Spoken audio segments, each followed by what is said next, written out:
Yo, Woockey here. You know what? I've been on a journey through hops, malts, and madness. And today we're looking back. So I figured we'd take a quick look at what I've sampled of craft beers. You know what? These are going to be mostly Western Canada.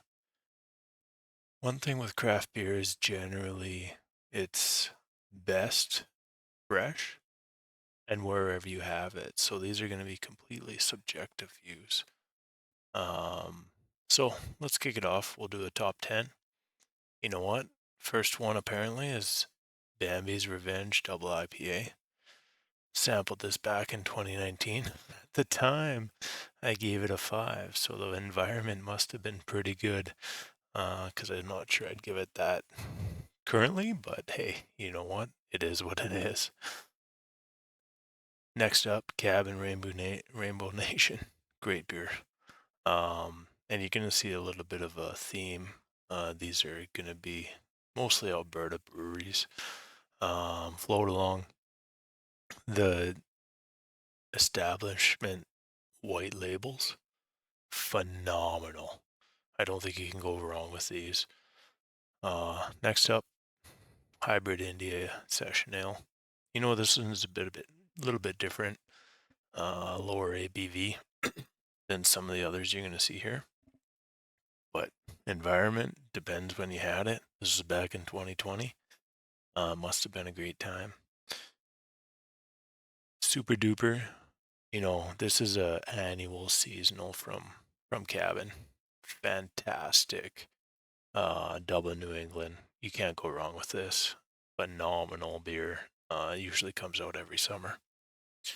Super juicy. This was a collab with Cabin and Kilter out of Winnipeg. Something super unique. I recall it. It was 3 years ago.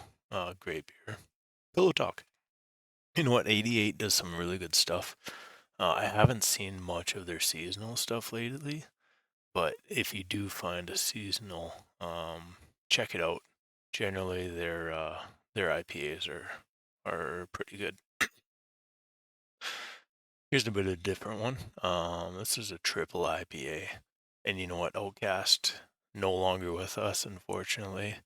But this one was less talk, more drinking. 9.3%. Global rating 421. That's pretty phenomenal, and I gave it a 5. Another white label from Gavin. And Superflux. You don't see these too often out here.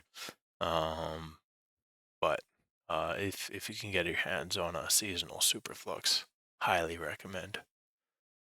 And another establishment, and then Blind Man. Blind Man's Cascadian Dark Double IPA. This usually comes out during one of the long weekends. They do a double every weekend, every long weekend. Sorry. Check them out. And then of course another establishment.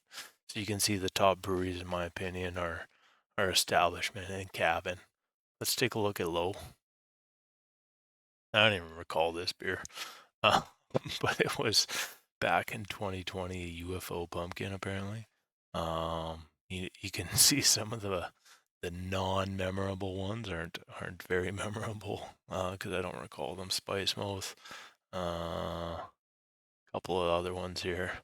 Everybody knows the Electric Ave. Yeah, it's okay, but I like to change it up and try new things. So thanks for watching, and feel free to let me know what yours are in the comments and subscribe.